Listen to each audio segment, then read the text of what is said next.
the cold, dark night. Spies and agents take a break.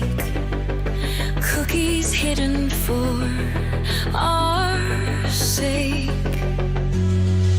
Christmas cheer without a trace. Silent night in covert place. Stockings hung with coated lace. Secret smiles face to face. Intel wrapped in bows of red. Whispers heard but nothing said. Gingerbread and secret files, laughing under laser smiles. Christmas cheer without a trace. Silent night in covert place. Stockings hung with coated lace. Secret smiles face to face. Mistletoe above encrypted doors. Dancing feet on checkered floors. Silent alarms and festive sprees. Shadowed hearts in jubilee. Undercover Yule's hidings. Gifts exchanged without writings. Every shadow knows its mark. But tonight we light the dark.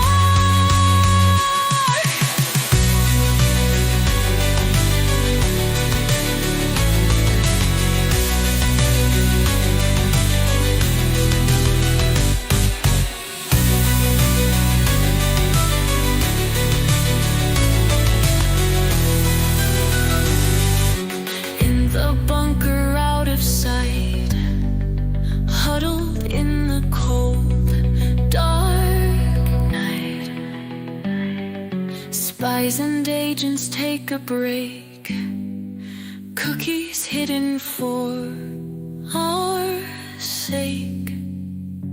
Christmas cheer without a trace. Silent night in covered place. Stockings hung with coated lace. Secret smiles face to face. Secret smiles face to face.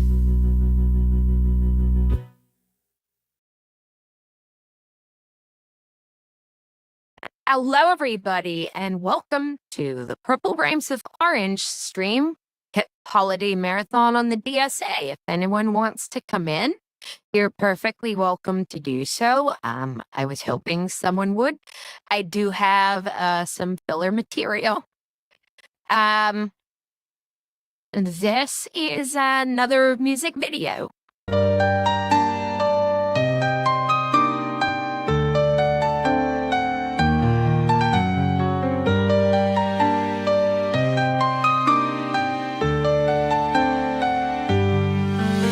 Snowflakes dancing down the street. Neon lights where shadows meet. The city's pulse, its heartbeat sweet. A winter's tale that's hard to beat.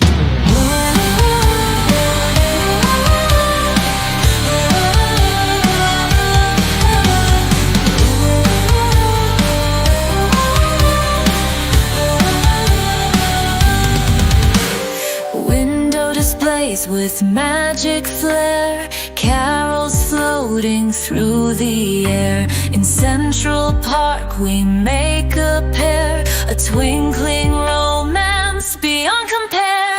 Christmas lights in every hue, skyscrapers glow, a radiant view. With you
you. Silent screams that none can hear. Fate is sealed, there's no more cheer.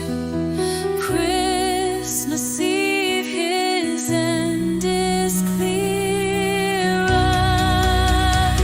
Putin's fate is on his way, grim and grim in every sway. No carols sung, no games to play. Christmas grim is on his way.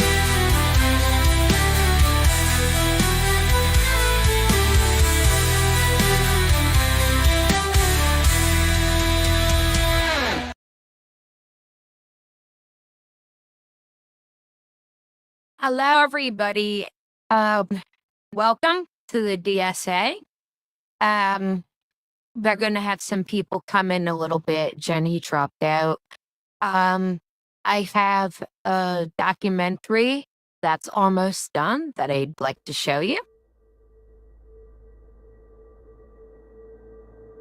And please, when someone wants to come in, we'll stop and we'll pause it and chat. This is the Deep State Annex, and we proudly present the history of the space race. As World War II drew to a close, a new conflict began to take shape, one between East and West, capitalism versus communism, democracy versus authoritarianism. Hi, Jenny. How you doing? World War II was the Okay. first major conflict where science and innovation played a decisive Just role, speak with up the if you advent of the wanna atomic bomb talk. showcasing the power sorry, I of was muted. technological I'm fine. supremacy. The emerging So how you doing? realization was clear.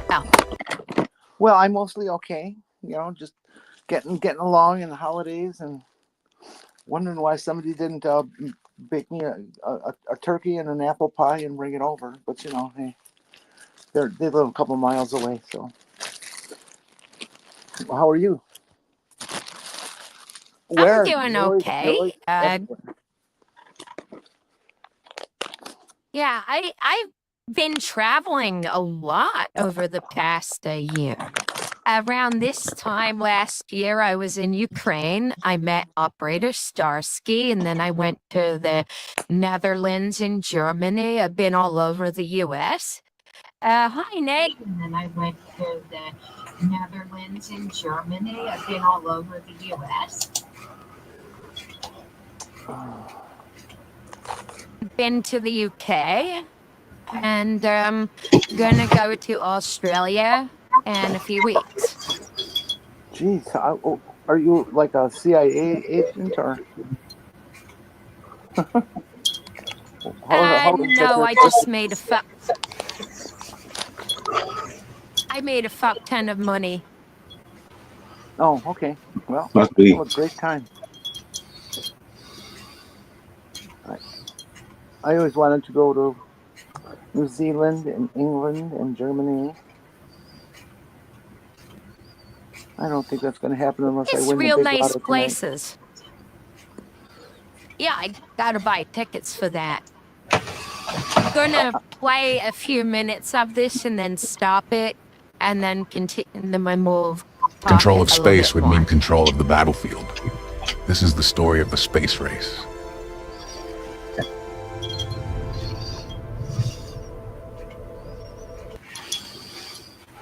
This is AI, by the way. During the Second World War, under the guidance of scientist and engineer Wernher von Braun, Hitler's plans led to the development of the world's first ballistic missile, the V-2 rocket. As the war ended, the United States initiated Operation Paperclip, a program that brought thousands of German scientists to America. Among them was von Braun and his team, who arrived in September 1945, bringing with them 15 tons of paperwork and over 100 V-2 rockets. In the US, von Braun continued to work on the V-2 rocket for the military, enhancing its performance and refining its flight control systems. These rockets, along with the knowledge gained from their development, would later form the foundation of NASA's spaceflight technology.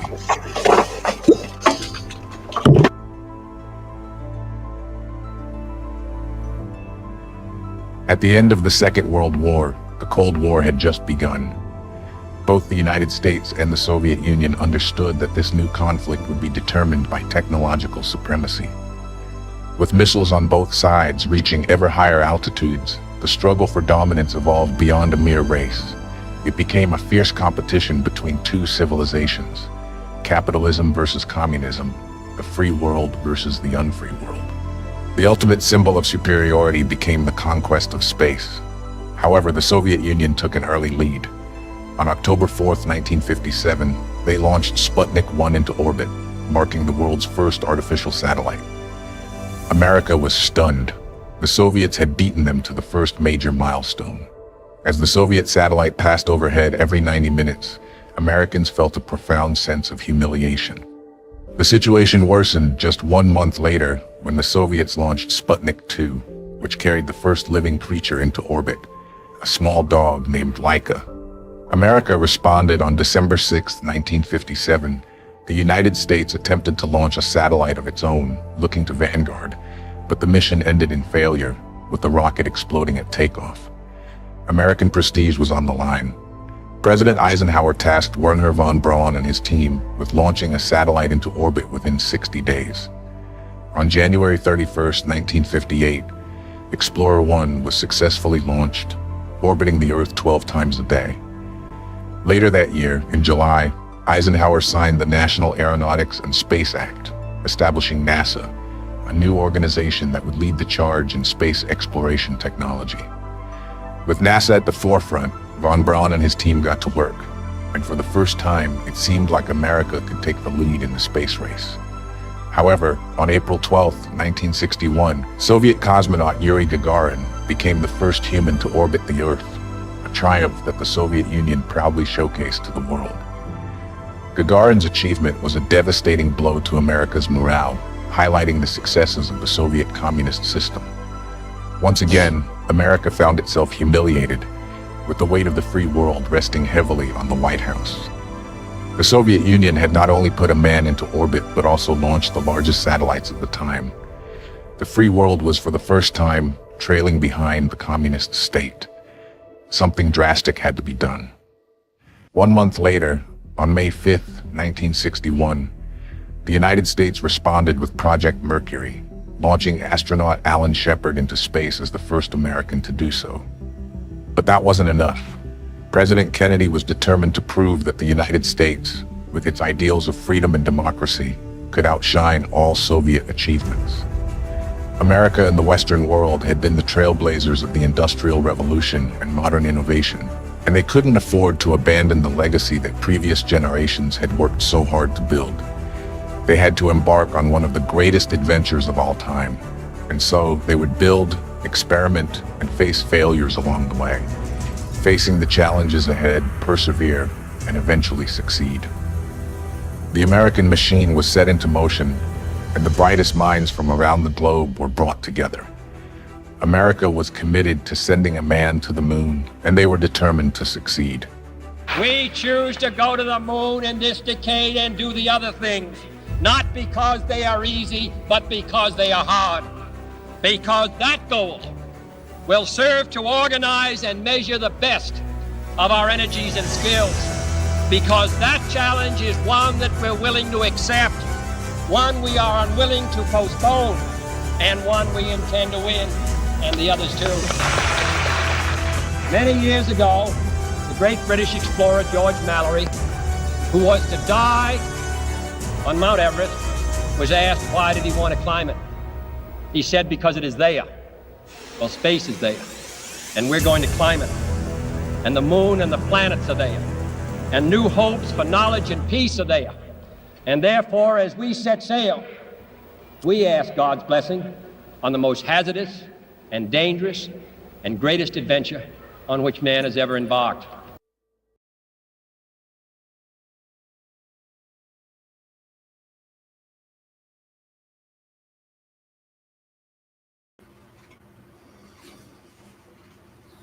That's pretty rare to hear the, well, not the entire, but a much larger chunk of that speech than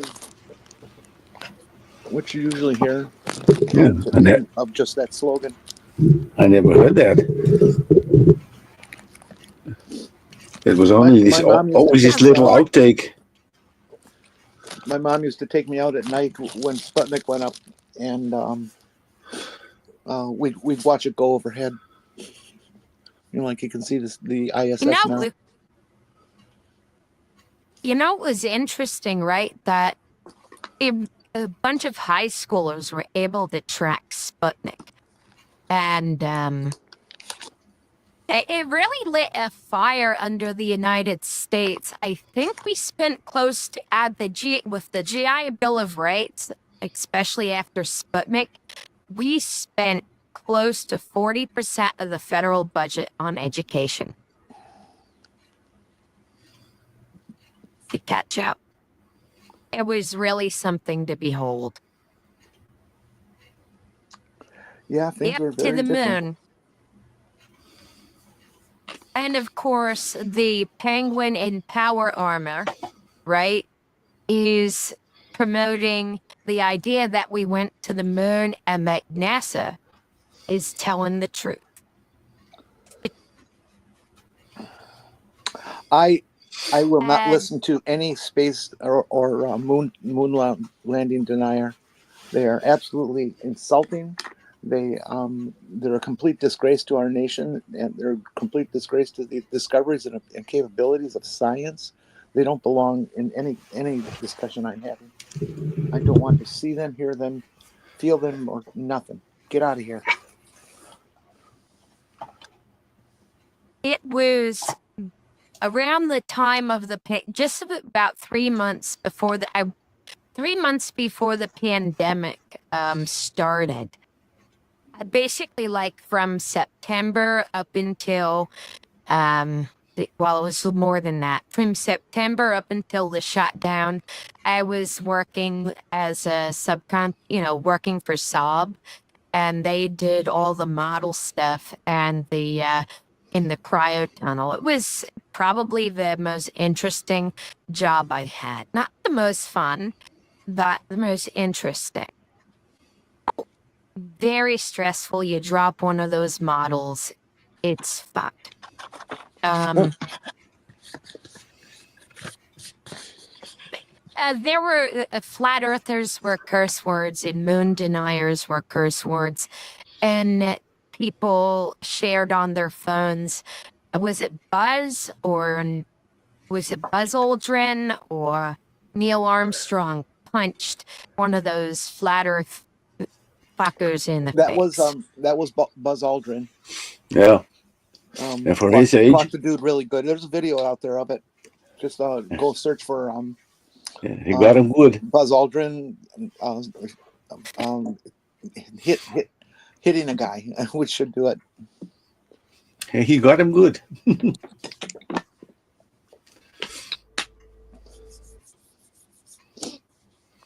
We're gonna play a little bit more, then we'll start. But get this, right? Millions of people worked on Apollo, and they can't keep. Trump can't keep his stupidity secret from the press during his first term. All the inner fightings of the White House. Clinton couldn't keep Monica secret. So if they was hiding the moon and everything, certainly someone would have blown the whistle. Oh, yeah. Less than a year after Alan Shepard became the first American in space, the words "Godspeed, John Glenn" became immortalized when the 41-year-old astronaut made history on February 20th, 1962, as the first American to orbit Earth.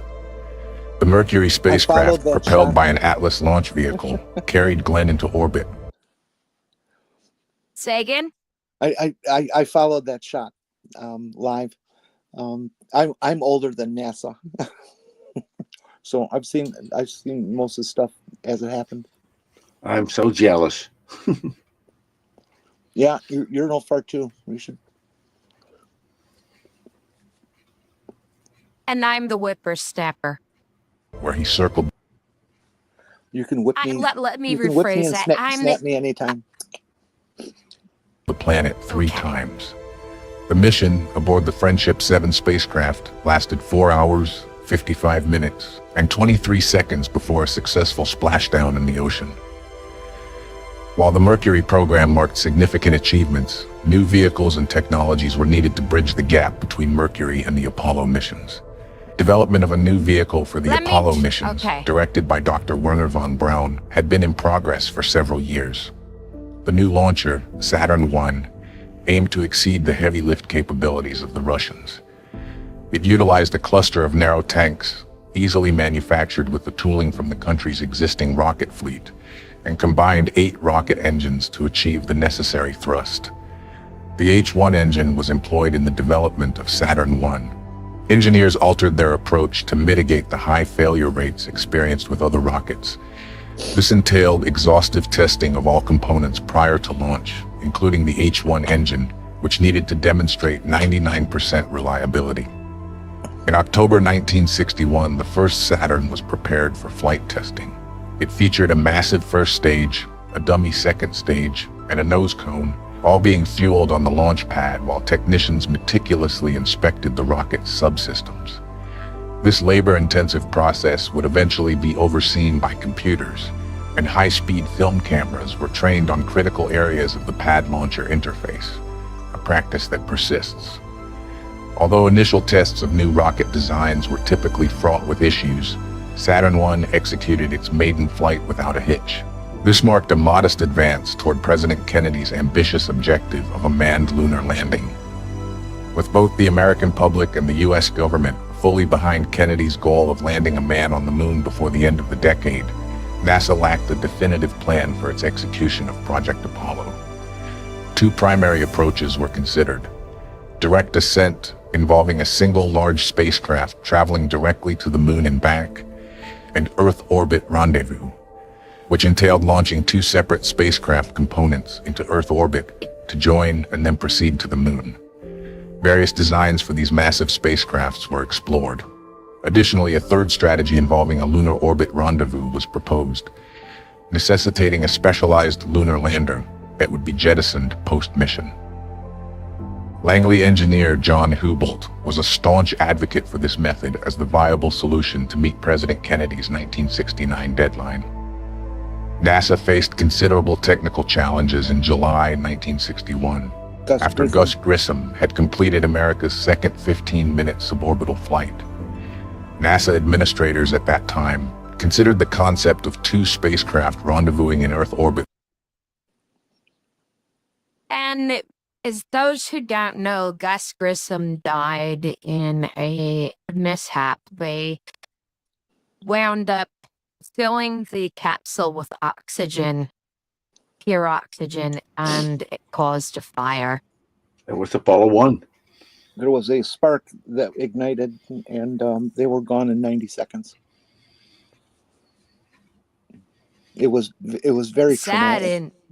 It was very, very traumatic at the time. Yeah, and they completely revised the Apollo capsule because it was a bunch of wires lying everywhere. There were switches lying just in the, you could just touch them. So they completely revised the electricity system in the Apollo capsule after that. So this couldn't happen anymore. Gus And Grissom, Edward interestingly Chaffee, and enough, I can't remember the third guy. I'm trying to remember. I do remember that the Soviets ran into a problem with the low atmosphere and oxygen. They didn't because everything was kept secret, all the failures.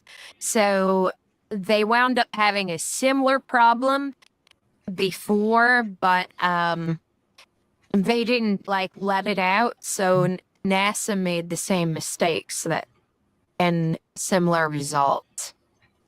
Was daunting, let alone a lunar orbit rendezvous, which was considered outlandish, and the idea was initially shelved. Despite initial dismissal, Houbolt, alongside a team at Langley, had been examining orbital rendezvous challenges since the 1950s and were well versed in the mathematics. Frustrated by the obstruction of his lunar orbit rendezvous proposal from senior management, Houbolt penned a forceful letter to the NASA administrator, arguing that lunar orbit rendezvous was the only feasible approach to achieve the presidential deadline without the Nova rocket. NASA's leadership had to consider that the Nova rocket would have surpassed both the Saturn I and Saturn V in size and power, consuming significantly more resources and constituting a much larger and more complex vehicle. Once Hubble's theory and calculations were exposed, they underwent rigorous scrutiny. Although initially met with resistance, the soundness of the plan prevailed. Eventually, Wernher von Braun's endorsement led to the adoption of the Lunar Orbit Rendezvous strategy. Following the success of the Saturn I booster test, NASA's path to the moon became clearer. A new group of astronauts, including Neil Armstrong, John Young, and James Lovell, was enlisted. The Lunar Orbit Rendezvous strategy necessitated that a new program would be required before the first mission of Project Apollo. This program evolved into Project Gemini, a beefed-up version of the Mercury capsule designed to carry 2 astronauts. It boasted ejector seats akin to those in a jet fighter and was set to be launched into orbit by an enhanced Titan II missile, which was originally developed to deliver a nuclear warhead. Training for the 2-man missions commenced, aligning with a dense schedule of launches, leading to the cancellation of additional Mercury flights. The Gemini program was established with precise goals. Mastering orbital rendezvous and routine docking with a target vehicle were imperative.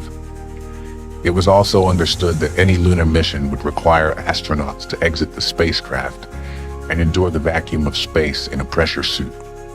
New facilities arose at Cape Canaveral, and construction began on a colossal vehicle assembly building for the upcoming Saturn rocket series. In Alabama, a dedicated rocket test site was established, along with new engine test stands in Mississippi. Thanks to Vice President Lyndon Johnson, Texas was set to become the hub of America's space exploration efforts. The newly minted Manned Spacecraft Center in Houston, Texas, where a new mission control center was also built. This center would meticulously oversee every aspect of each mission.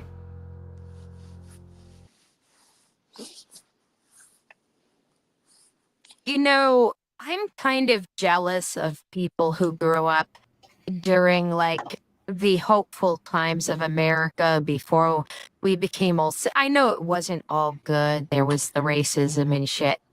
And there was a tremendously good conversation at the Kentucky Atheist earlier about that. You know, all the advancement and freedoms we've gained and what we've lost with the Donald and all that crap. Yeah.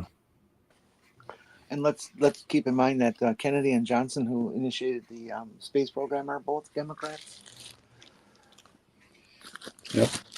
Well, that was like the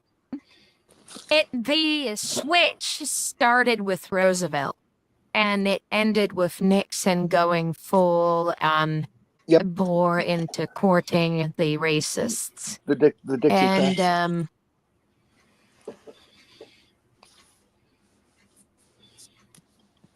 it's just something.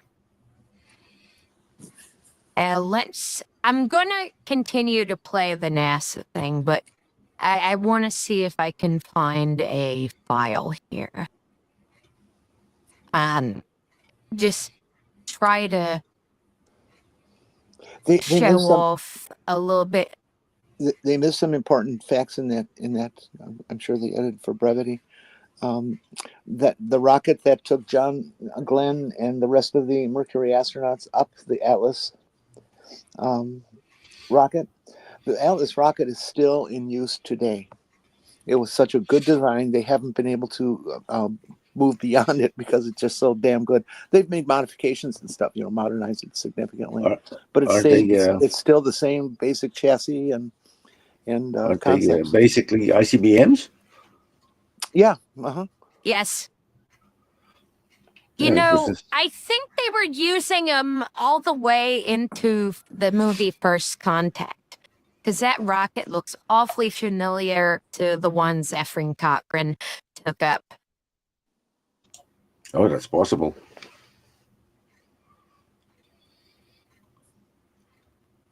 Yes, we are all Star Trek fans. Yeah. Seen them all. We love debunking flat Earth, sci-fi, and well, we don't debunk sci-fi. We know it's silly. Just to give everyone an idea of some of the stuff we do at the DSA, that documentary is one. I've got a few other documentaries. I'm looking to see if I have anything relatively finished of any others while everyone's here. I wish I had something Can't finished. find it. Oh, one thing I'd like to make people aware of, those of us who live in America and abroad, I'm gonna play this and then we're gonna go back to the Apollo documentary. There's a new, well, let's just do the documentary. We'll play that at the end. The Gemini spacecraft represented a significant advancement in capsule design. Mercury astronaut Gus Grissom played a key role in its development, ensuring the pilot control systems were similar to those in the Mercury capsule. I need to make a correction here because when I was using ChatGPT to correct for grammar, it changed it. The controls were supposed to be meant to be like the controls on a fighter plane because the Gemini capsule was to be the first maneuverable capsule that NASA produced, one that could be maneuvered in space, not just like pop into orbit and drop down, but actually do orbital The maneuvering. spacecraft featured a corrugated titanium skin with life support systems and power supply contained in a separate module, which was jettisoned before re-entry. The astronauts had individual hatches and were seated in ejector seats, which allowed for the hatches to be opened and closed in space, enabling spacewalks. The first manned Gemini flight, Gemini 3, launched in July 1965 with Gus Grissom and John Young aboard, completing 3 orbits. 5 hours later, they landed in the Atlantic, west of the Bahamas, 84 kilometers from their intended target. Significantly, Gemini 3 was the first spacecraft to change its orbit, marking a crucial step towards the short-term goal of orbital rendezvous. The flight of Grissom and Young greatly boosted morale for America's space program, and upon their return, they were celebrated as heroes with a ticker tape parade in New York. Following this success, the prospect of a moon landing was taken seriously, culminating in a meeting between the astronauts and President Johnson at the White House. On the morning of June 3, 1965, Gemini 4 was being prepared for astronauts James McDivitt and Ed White, marking their first flight. This mission was the first to be controlled from the new Integrated Mission Control Center in Houston, with launch control remaining at Cape Kennedy. Once the launcher cleared the tower, all aspects of the subsequent Gemini and Apollo flights were managed from Houston. Gemini 4 was NASA's first long-duration flight. An attempt to rendezvous with the Titan upper stage was made but achieved little success, leading to depleted fuel reserves. The exercise was abandoned above Australia. White and McDivitt then donned their spacesuits and began depressurizing the capsule. White struggled with a jammed hatch door, but with McDivitt's help, who understood the problem, it opened, and White stepped outside. He was tethered to the spacecraft by an 8-meter line supplying oxygen for maneuvering. He also had a small zip gun that expelled oxygen. The device worked well, but quickly ran low on gas. Due to a communication issue, Mission Control could hear him, but they could not speak to him. Messages had to be relayed through McDivitt. And that glove is It all still seemed out there. deceptively simple. That Yes, glove, that glove is up there. it's still out there. They track it. They know right where it is any minute of the day. Wild, isn't it? You know, there was a pile of feces from the Apollo mission that destroyed a Chinese satellite. Decades later. That's why they track that stuff. And yeah, if your spacecraft damage is another one I do think that you are legally responsible But beyond for. being outside, White had no specific tasks to perform. The images captured during this mission attracted significant press attention. Gemini 5 was launched in August 1965, marking the first time a spacecraft was powered by fuel cells instead of batteries, allowing for longer flights, although the system encountered issues. Additionally, the spacecraft's thrusters were unreliable, leading the crew, Gordon Cooper and Pete Conrad, to abandon a rendezvous exercise due to a diminished electrical supply and limited control over their craft. Despite these challenges, Gemini 5 set a new endurance record while Wally Schirra and Tom Stafford awaited in their Gemini 6 spacecraft. An Atlas Agena on a nearby Pause it pad. for a moment. Remember, folks, this was like way before PCs on your desktop happened. These craft were hand piloted. The astronaut actually had their little joystick, and they were making the thing fly. Computers were not. The computers were so crude, they're barely a pocket calculator of the early days in the 70s. So that's why they hired all these people, because they're test pilots, because they were going to have to do that, and it was scary shit. Flying by the seat of your pants. Literally. Merry Christmas, dog.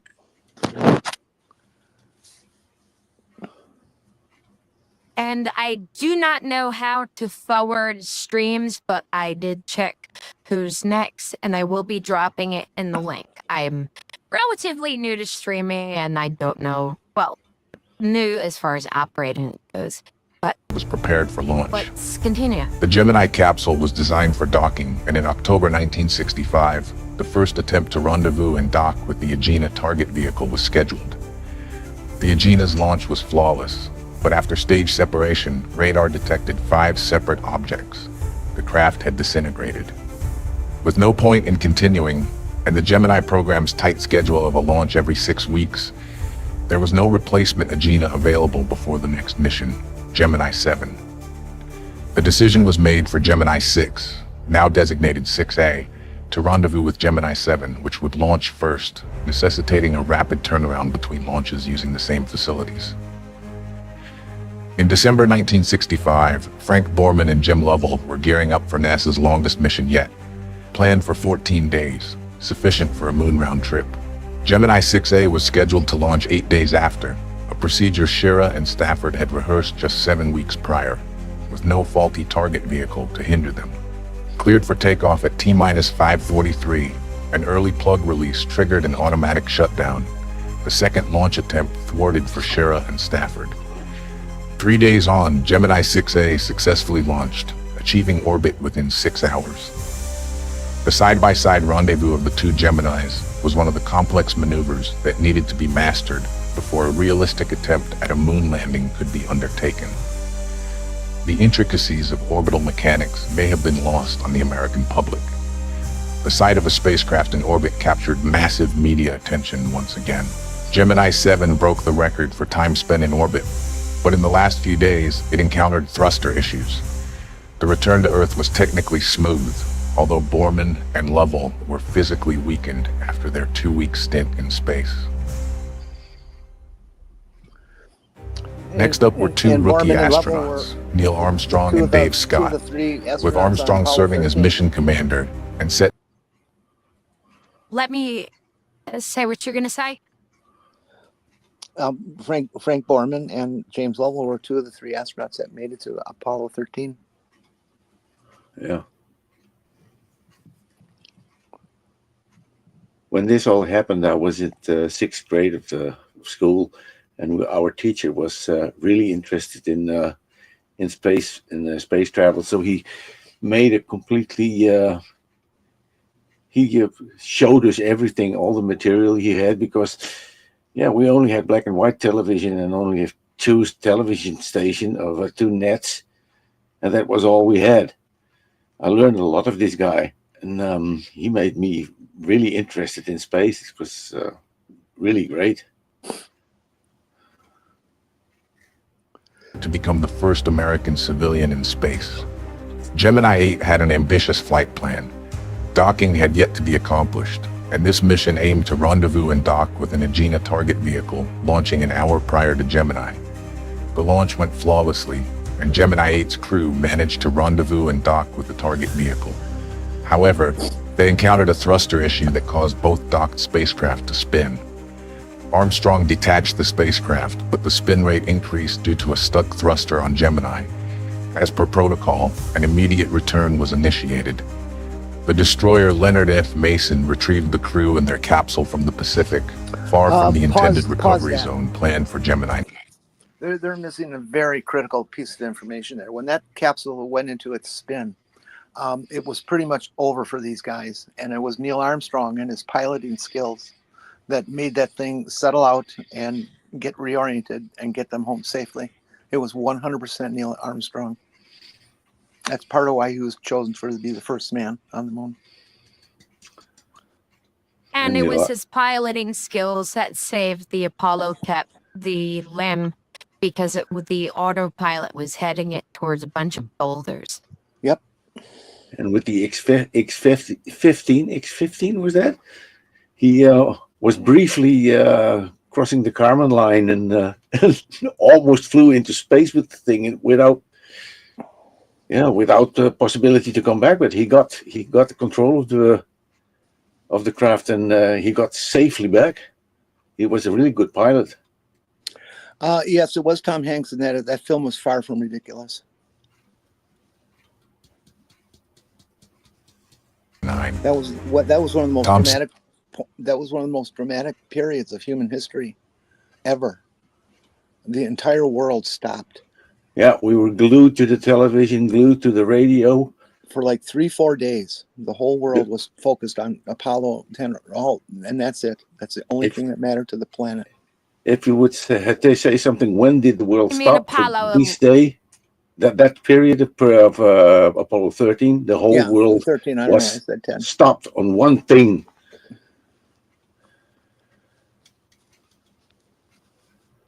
Anywho, I just think that's important info. Yeah, it is. Yeah, I wrote the script and I had to leave some of it out, but I'll probably go back and Gene change Cernan that. were tasked with accomplishing the goals Gemini 8 had missed. Mastering docking was still on the agenda, and in place of the Agena target vehicle, an augmented target docking adapter was launched. It reached orbit, but a concerning indicator lit up on Mission Control's console. When Stafford and Cernan approached their target, they found the ascent shroud still attached. A dispute among contractors led to the usual fitting team being sidelined, resulting in the infamous angry alligator. The target was rendered useless, leaving Gemini 9 with nothing to dock with. Moreover, Cernan's spacewalk left him exhausted, soaked in sweat, and struggling with a fogged helmet. In December 1966, John Young and Michael Collins on Gemini 10 had mission objectives very similar to the previous 2 Gemini flights.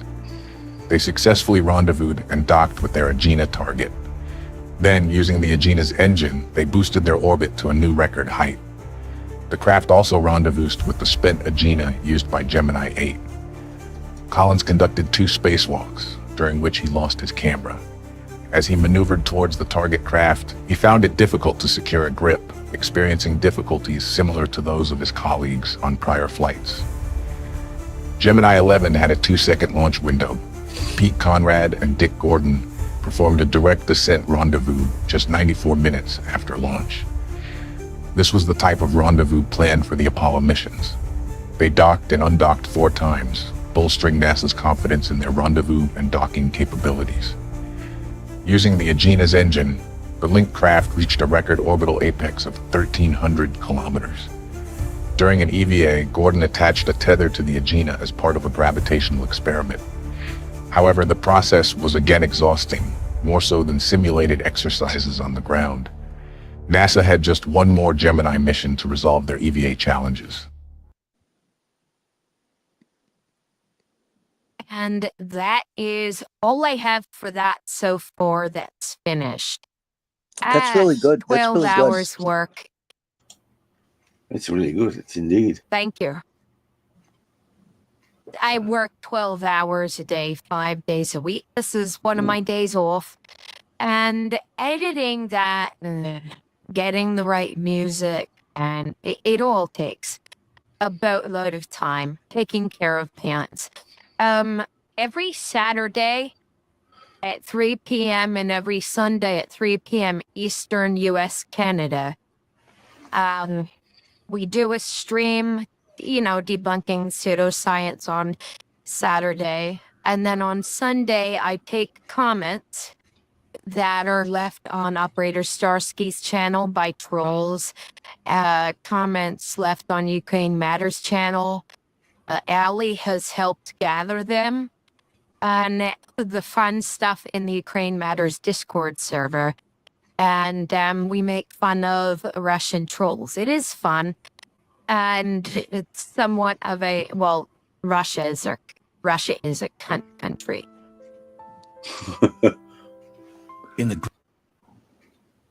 And now we need to pay attention to science, because America, when it cared about science, it could land a man on the moon. But here's what happens when we don't have science. In the grim darkness of modern America, where governance falters and sanity wanes, a shadowy figure arises to champion freedom in its most twisted form. Enter RFK Jr., the unwitting herald of Nurgle, the plague lord of Warhammer 40k fame, spreading gifts that are as dubious as they are dangerous. It begins with the most humble of blessings, raw milk. Yes, raw milk, that unpasteurized elixir of freedom, now bearing the taint of H5N1, a bird flu virus with the potential to bring pestilence on a biblical scale. Reports out of Fresno, California, tell of a dairy farm whose raw milk has been linked to this virulent strain. And who, pray tell, is a loyal patron of this farm? None other than RFK Jr. himself. A man who proclaims his crusade against big pasteurization while sipping the dubious drafts of his favorite farm. The owner of this farm, a man whose denial of H5N1's presence in his milk is as firm as a nurgling's embrace, has caught the eye of RFK Jr. Not only does Kennedy trust this dairy magnate with his milk, but he also believes this individual should shape the nation's health policy. Yes, the very same man whose product was quarantined by health officials for its viral stowaway is now poised to wield influence over the FDA. Truly, Nurgle's blessings work in mysterious ways. But RFK Jr.'s dedication to spreading health freedom doesn't stop at milk. He stands unyielding against vaccines, even as evidence piles up like the corpses of those left unprotected. Samoa, 2019, a measles outbreak devastates the island, fueled by Kennedy's anti-vaccine rhetoric. Neighboring islands, vaccinated and vigilant, watch the plague pass them by, a grim reminder of what happens when science is spurned. And now, the spectre of H5N1 looms larger. A recent paper in Science warns that a single mutation could enable this virus to jump from human to human, sparking a pandemic that would make Nurgle himself grin. Yet RFK Jr. and his allies, like the raw milk enthusiasts rallying under the banner of Make America Healthy Again, MAHA, insist there is no danger. Raw milk, they proclaim, is the path to vitality, a gift to the faithful who reject the corrupting hand of modern science. Their vision for America is a warped parody of health. Picture RFK Jr., adorned in the garb of a plague priest, chanting the virtues of raw milk while chain-chewing nicotine pouches and indulging in Big Macs. It's a carnival of contradictions, a celebration of ignorance in the name of liberty. But let us not underestimate the seriousness of the threat. As avian flu wreaks havoc on poultry farms and egg prices skyrocket, the raw milk rebellion risks becoming a vector for an even greater calamity. And now, with RFK Jr. maneuvering to install his dairy prophet as a federal policymaker, the lines between parody and apocalypse blur. In this dark timeline, where RFK Jr. dons the mantle of Nurgle's champion, the stakes have never been higher. Will we succumb to the Plague Lord's gifts, or will reason prevail before the milk sours completely? Only time, and perhaps a healthy dose of pasteurization, will tell. I remember my mother cooked milk every time when I was little.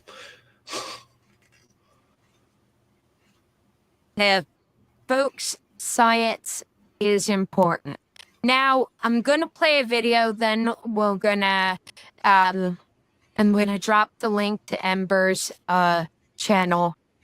So go over there after this. Now, this is my middle finger as someone who has an Eastern European Jewish heritage. I'm not going to talk about Netanyahu. He's a war criminal. This is my middle finger to Vladimir Putin.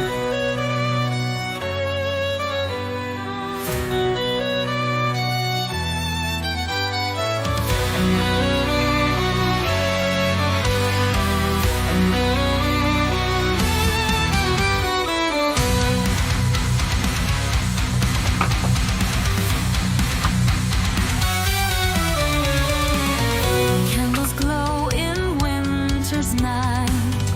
Ancient city holds her light.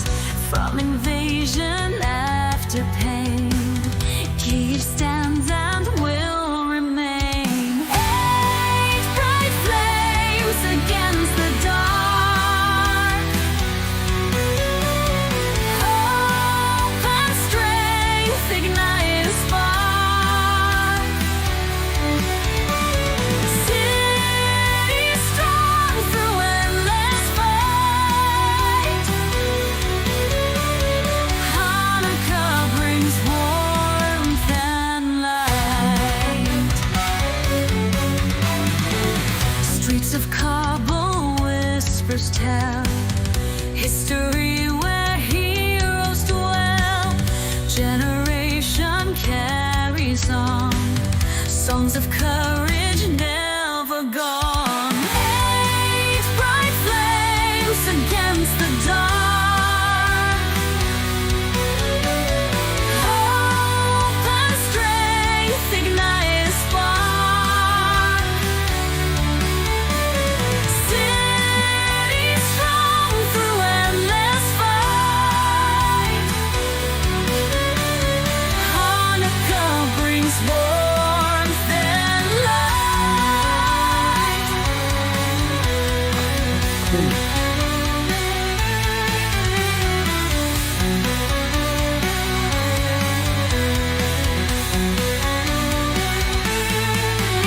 In the heart of the storm we find a spirit that will never bind. Ancient walls and silent prayers, echoing with strength that dares.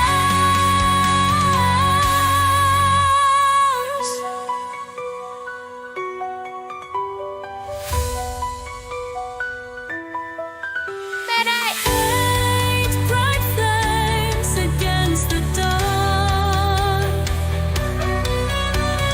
Hope and strength ignite a spark. City strong through endless fight. Hanukkah brings warmth and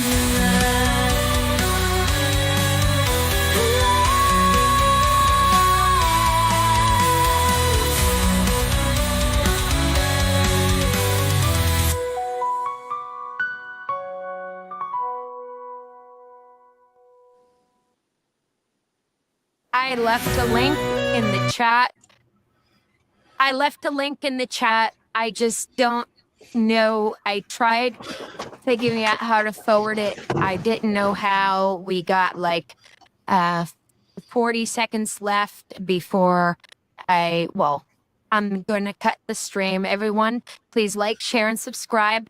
Go over to Ember's channel. I left a link in the description. Please, not a link in the description. I left a link in the chat. Please go over there. Everyone in the chat, please go over there right now.